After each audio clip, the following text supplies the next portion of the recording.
Let's get into the next division, though. Hopefully it's one that has a chance, which would be the AFC North. The last place team in the AFC North was the Baltimore Ravens.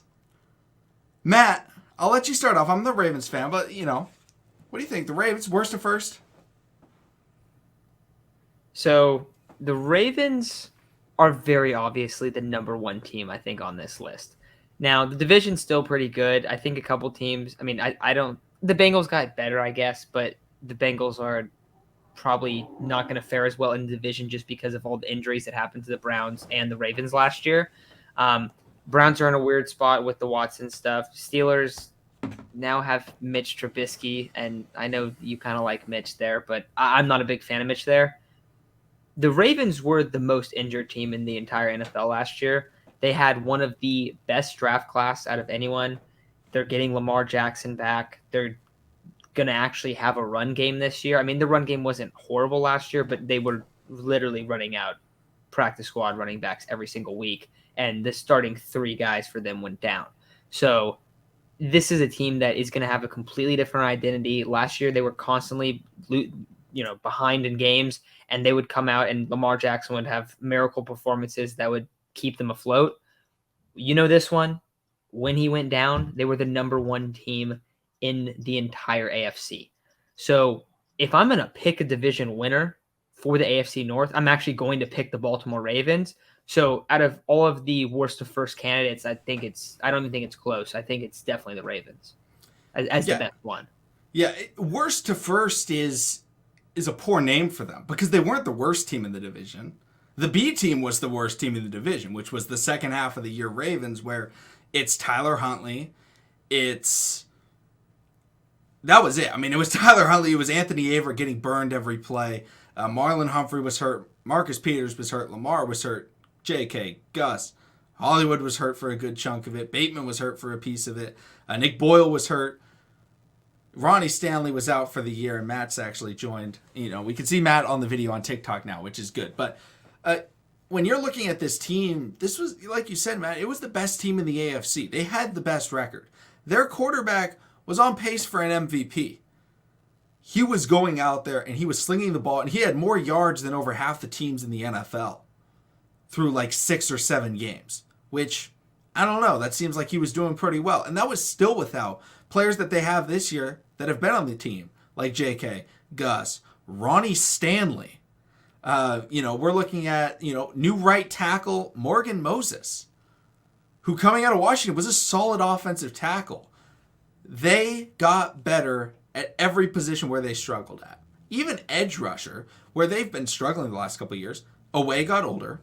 They re-signed Justin Houston, Tyus Bowser, Dalen Hayes is back, and they drafted a guy out of the University of Michigan named David Ojabo, who should be ready around week 8, week 9, who can help bolster that.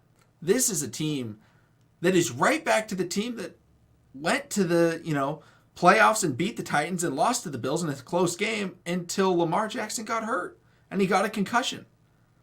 They were in that game until he got that concussion. Then Tyler Huntley lost like Tyler Huntley does. So I absolutely agree, Matt. This is a team that, if you're looking at it, they are the easy candidate for worst to first. Because, yes, they were the worst team in the division. They had 2 less wins than the Cincinnati Bengals, who won the division. 2 less wins than the Bengals, who went to the Super Bowl. Shout out to them. But if Lamar Jackson doesn't get hurt, the Bengals don't make the playoffs, and nobody talks about Joe Burrow. Nobody talks about Jamar Chase. Nobody talks about anybody on that roster. No one talks about their coach. Because they're just like, oh, yeah. They were better. They had a winning record. Shout out to the Bengals. It's not, this is the greatest Super Bowl contender that we've ever seen. Because I swear, I see them top tier, every tier list for the Super Bowl contenders. It's like the Bengals and the Bills. And I'm like, why are the Bengals there? I like Joe Burrow.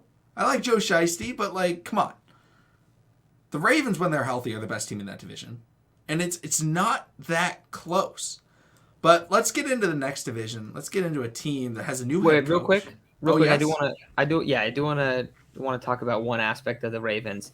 But before that, also the Bengals, it's funny because they've been getting like an absurd amount of hype, and the reason is, of course, they were in the Super Bowl. But if you remember when we were making our and actually this is when you started TikTok too, but when we were making our bets for the playoffs, we kept bringing up, man, the Bengals have the easiest path to the Super Bowl. Look at this. They have the easiest one for sure. Like maybe they're a team that could end up sneaking in, and we kept bringing that up over and over, and then sure enough, they do. And now the hype is getting out of control. But Yeah. the big thing for me with the Ravens, the offensive line is night and day compared to last year. You brought up Morgan Moses. I mean, he's a solid player, but that's a massive improvement over Villanueva last year. Oh my God, dude, that was awful. Ronnie Stanley being banged up, and you got to hope that he's healthy. But having those two tackles is completely different than what they were rolling out for the majority of the season last year. Tyler Linderbaum, fantastic pick. If he projects of what people think he is, like that's a huge spot there. Like to shore up your center position in a team that is going to rely heavily on your ground game. And then I want to ask you, at the guard spots, is it going to be what, Ben Cleveland and Kevin Zeitler probably? Yeah, it's either going to be Ben Cleveland or Ben Powers. I'm hoping Ben Cleveland. And then, yeah, Kevin Zeitler should be starting at guard. And then the center, Tyler Linderbaum, first round pick, one of the best center prospects ever. But I have a question for you, Matt. You talked about how bad Villanueva was. What's the bigger benefit to the Ravens? Replacing Villanueva or Anthony Averett as a starting outside cornerback? So, okay, I got to see their depth chart now. Who are they going to roll out at corner? It'll just be Marlon and Marcus and Kyle Fuller. Okay, yeah, that's a pretty massive upgrade. I'm still dude. I'm still not going with Villanueva, dude, because I'll take Averett. I don't think Averett's very good, but Villanueva, dude, it was. Oh my God! Every play, guys in Lamar's face every single time. It does not matter who it is. That edge player is going to win 1-on-1 every single time. So. And the old heads are all like, Lamar can't stay healthy. Bro, you put anybody. Andrew Luck couldn't stay healthy. Why? Because he had 0 blocks. Lamar went out there and his line got pancaked. Like, that was it. It was like Madden when you guess pass and they run the ball. Everyone's on the ground. That was the Ravens' offensive line last year. But let's get into the next division. Let's get into the AFC South.